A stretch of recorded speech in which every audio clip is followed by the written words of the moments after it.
Saludos, saludos cuando abrimos la mesa de En Perspectiva de este viernes 29 de abril de 2016 para... Bueno, Juan Grompone ya quedó presentado, recuperado. Aloha. ¿Qué tal, Juan? Mauricio Rosenkopf, buen día. Salud. Gonzalo Pérez del Castillo, ¿qué tal? Muy buenos días. También Alcides Abella, miembro del jurado de nuestros concursos. Buen día, Alcides. Buen día. Y en cualquier momento recibimos a el, ¿cómo llamarlo? Miembro honorario, extraordinario y plenipotenciario del jurado por esta ocasión, Marcelo Stefanel, que tuvo a su cargo una parte justamente del juzgamiento. Sí, ya estamos en el momento de escuchar los trabajos de nuestros oyentes, de aquellos que se inspiraron con la consigna de este mes y se convirtieron en escritores.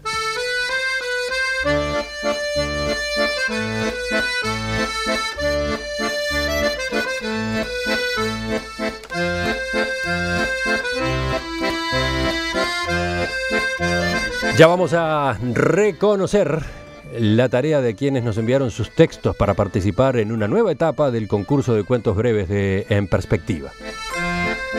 Este mes, la consigna estuvo relacionada con el 4º centenario del fallecimiento de Miguel de Cervantes Saavedra, que se cumplió el pasado viernes, el 22 de abril.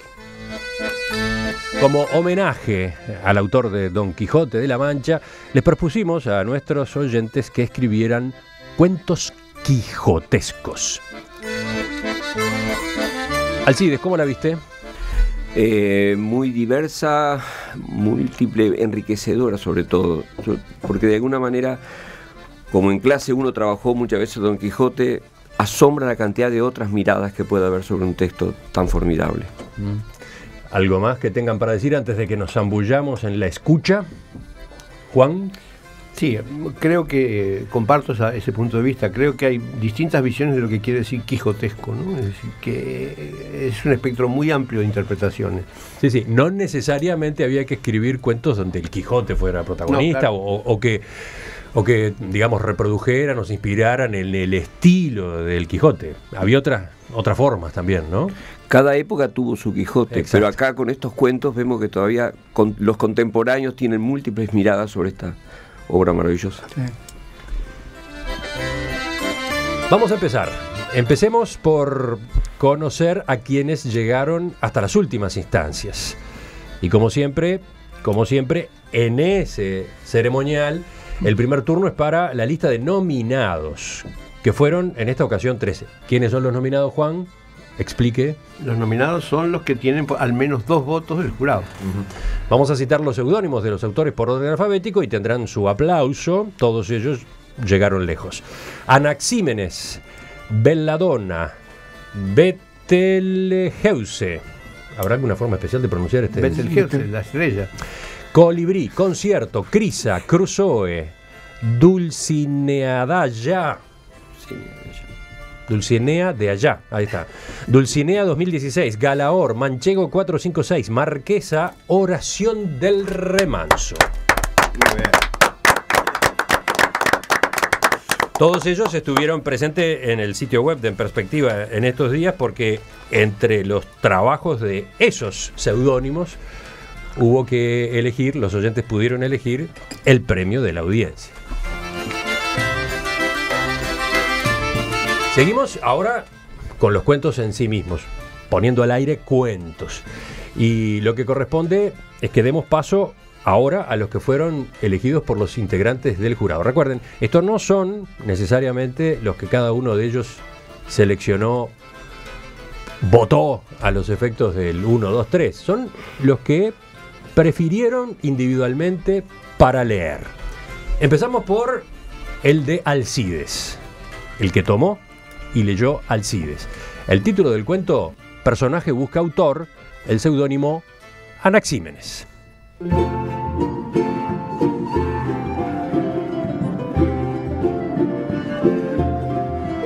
Se levantó muy temprano, tan ansioso que casi se puso los deportivos al revés.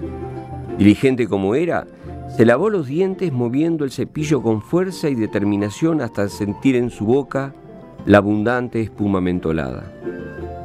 Había esperado ese día con anhelo y la satisfacción por el nombramiento le provocó cierta inquietud justiciera que no podía disimular, como lo denunciaba su cara encendida. Pero pensó con modestia que era el mejor y se lo merecía. Pablito hinchó el pecho y entró despacio a la escuela. Las miradas de envidia o de admiración de sus compañeritos no lo intimidaban. La vieja armadura heredada del abuelo había nuevamente encontrado a su actor.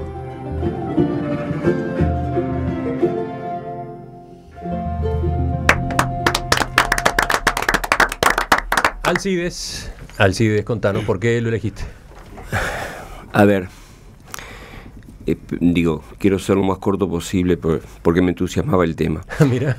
Claro, porque recién dije que de alguna manera decíamos, que cada época tuvo su Quijote. Ajá. De alguna manera hay una suerte de espejo de ida y vuelta entre un autor clásico y su época, ¿no? Ahora, el Quijote, que ha tenido tantas miradas, desde el psicoanálisis al marxismo, del estructuralismo, hablo en el siglo XX, tuvo en el siglo XIX una época dorada que fue en la corriente literaria que se llama romanticismo. ¿Qué era el romanticismo? Una exaltación del yo, es el yo frente a todo el universo, es el ser individual frente al mundo.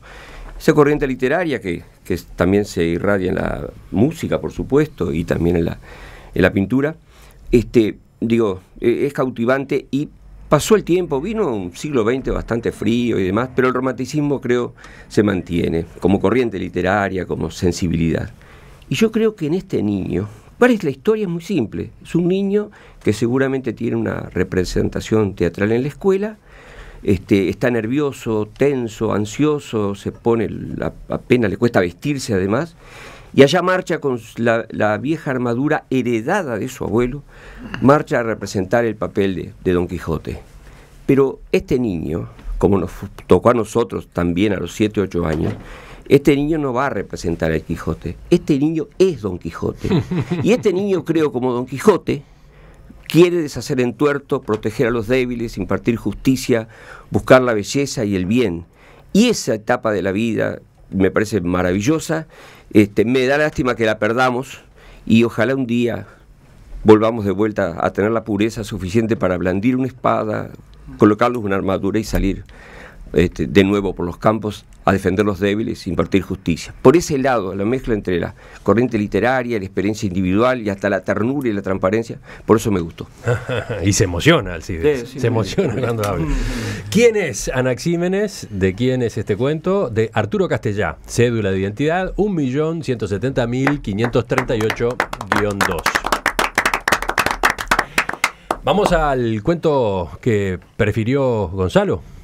El seudónimo del autor es Crusoe. El título, Quijotada. No pasaréis, le dijo la hormiga al vermilingüo. Vaya, que resultó breve el cuento. Le gané a Juan. Claro, este lo tenía que haber elegido Juan. Sí. Pero no. Lo estimulé para que eligiera uno más largo. A mí este cuento me pareció Gonzalo, absolutamente genial. ¿Por qué? Bueno, en primer lugar, porque cuando lo leí me hizo reír. Eso realmente me hizo reír. Segundo, porque inmediatamente fui a buscar qué era un vermilingüo. Y no lo encontré. Tengo un diccionario Larousse y no lo encontré. Y empecé a buscar desesperadamente y dije, no, este tipo se inventó el vermilingüo. Me pareció todavía más genial. Pero después encontré lo que es un vermilingüo. Yo me imaginé inmediatamente un oso hormiguero. Y me imaginé esa hormiga, porque el oso hormiguero, cuando mete esa lengua, el vermilingüo es genial, cuando mete la lengua entre el hormiguero, se lleva 400 hormigas, no va a comer las hormigas de a una, ¿no? Es decir, la disproporción entre la pobre hormiga y el oso hormiguero es lo más quijotesco que puede haber, y el no pasaréis me pareció absolutamente genial.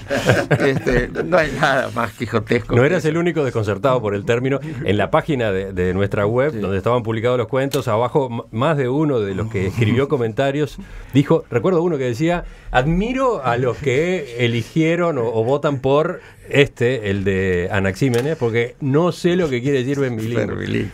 Existe vermilingüe, lo encontré en Google y dice así, mamífero de Asia y América, no sé qué, pero es un oso hormiguero. El tamaño del oso hormiguero comparado con esa valiente hormiga que le dice, no pasaréis. Bueno, maravilla. ¿A quién corresponde el seudónimo Crusoe? A Martín Sebastián Tot Novi, cédula de identidad 3.169.732-5. Pasemos al tercero de estos cuentos, los de la tanda de los leídos por los integrantes del jurado. ¿Cuál fue el que eligió Juan? Ofuscación, el seudónimo de su autor, Concierto.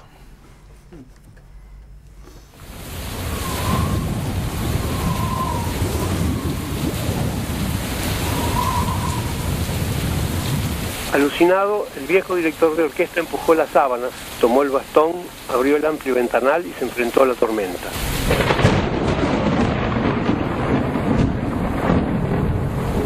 Disfrutó como nunca el rugido del viento golpeando los árboles, batiendo las ramas, estremeciendo las hojas, la fuerza de las olas apaleando los muros de la rambla, los truenos, solitarios o en cascada, llenando sus jóvenes oídos. Con un gesto regio, irguiendo su barbilla, levantó el bastón, detuvo la tormenta y observó la orquesta pendiente de su batuta. Entonces dio entrada a los violines.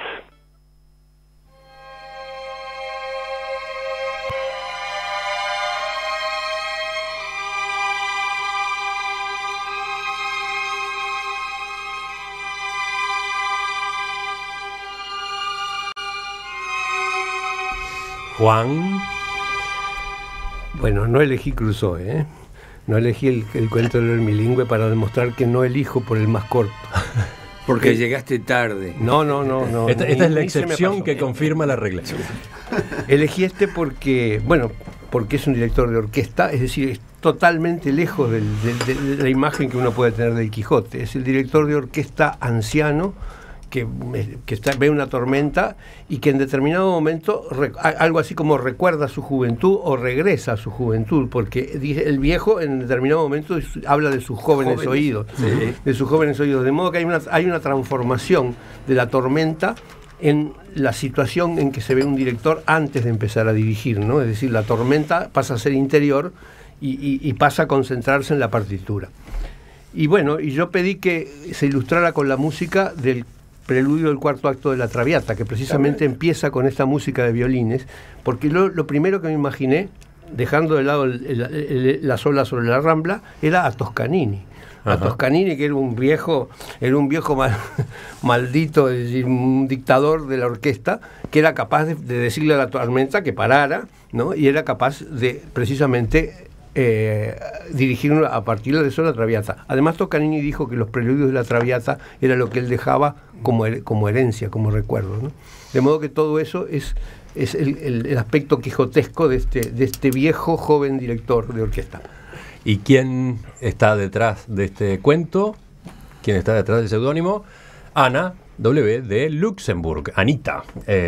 La conocemos, ¿no? La conocemos porque ha tenido a lo largo de estos concursos varias veces cuentos suyos o leídos por miembros del jurado o ubicados en el ranking de los 3 primeros. Bueno, estuvimos con ella en la última entrega de premios, ¿no? Así que para Ana, el aplauso también. Y ahora llega el turno del cuento que lee Mauricio. El título es Entre la clientela, el seudónimo de quien lo escribió, Belladonna.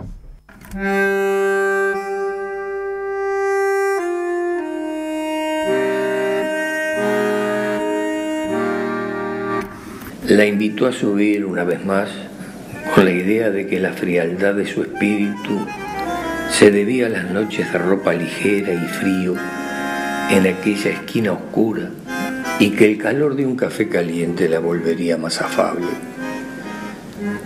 La había invitado muchas veces antes y solo había obtenido silencio por parte de aquella mujer. Cuando ella aceptó, un poco por lástima de aquel viejo inofensivo, de mirada honesta, y sobre todo porque esa noche realmente era inhóspita y auguraba poca clientela, no se imaginó cuánto necesitaba de un Quijote que la viera como no era.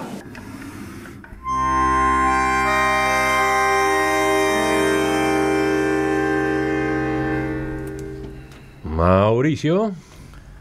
Bueno, en particular esto que se acaba de leer, creo que tiene una carga de poesía y además una profundidad de observación en esa vuelta de tuerca final, donde dice que estaba necesitando de alguien que la viera como no era. Uh-huh.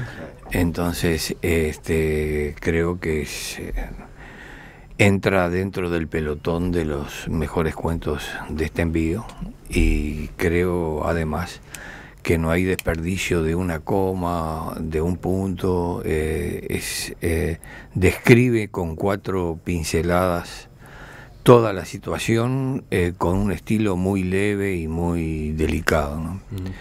Y además tengo esta sensación con respecto a la globalidad de los cuentos que vienen llegando últimamente, y particularmente en esta tanda, donde hay una diversidad de opciones, de visiones y de utilizaciones, como si fueran variaciones sobre un tema, sobre el tema que se propuso en esta oportunidad. Uh-huh. ¿Quién es Belladonna? ¿Hombre o mujer? ¿Quién escribió este cuento? Mujer. Erika Costas. Mujer. Erika Costas. Mujer.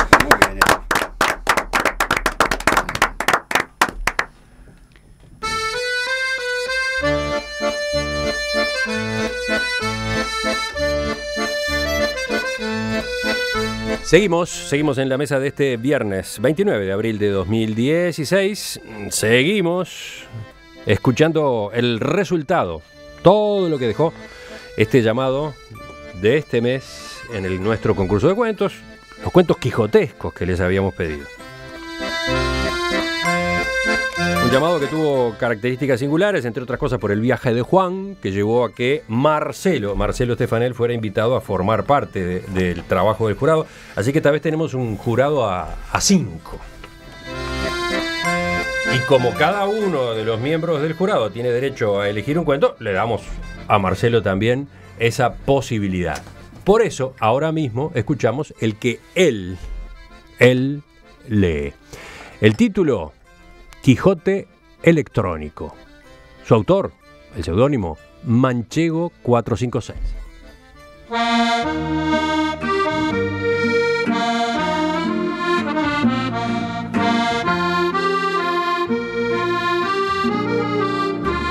Mientras volvía a su casa rezongaba. Facebook, WhatsApp, Twitter. El peregrinar por las oficinas para hacer el trámite chocaba con empleados que le repetían: no señor, usted debe hacerlo por internet, es mejor para usted hacerlo por internet. Mientras las semanas pasaban, su trámite no se iniciaba y él se desesperaba.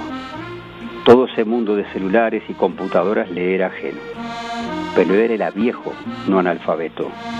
Sus amigos en la plaza también se quejaban, pero nada más. Abatido, de pronto una idea llenó su mente. Los servidores públicos debían ayudar y escuchar. Escribiría una carta todos los días a las autoridades y a la prensa. Pensó que no había visto oficinas de correo de entregarlas. No importaba, tenía tiempo. Él las llevaría.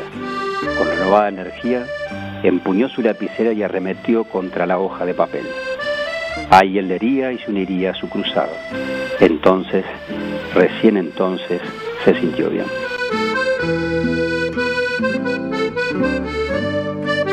Marcelo, ¿por qué? ¿Por qué este?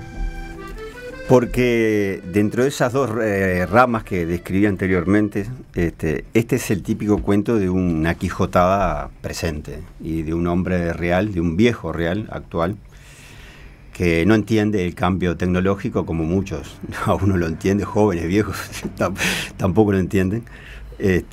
Y bueno, y quiere reclamar y no encuentra la manera, se niega al uso de la tecnología. Entonces recurre a lo que ya casi se está volviendo un anacronismo, ¿no? A la hoja y al lápiz y al papel. El mismo anacronismo que lo lleva Alonso Quijano el Bueno a agarrar una armadura que perteneció al abuelo de su bisabuelo. Juan, ¿qué pasó? ¿Qué gesto estás haciendo ahí? La hoja y el papel. Sí. Todavía contamos con ella, ¿no? Lo pueden ver quienes nos ven por online. Acá hay unos cuantos papeles Sí. arriba de la mesa. Y acá Santiago escribió con su lapicera, pero evidentemente ya es un anacronismo que se va a convertir en relativo hoy, ¿no? Ajá. Pero se va a convertir en un anacronismo absoluto en poco tiempo. Es tu mundo además, ¿no? Tiene que ver con tu mundo. Sí, sin duda, porque yo estoy Tus dos mundos. Uno de tus mundos. Uno de los tantos, que es la tecnología. Bueno, ¿quién es Manchego 456? ¿Quién escribió este cuento? Carlos Serra López.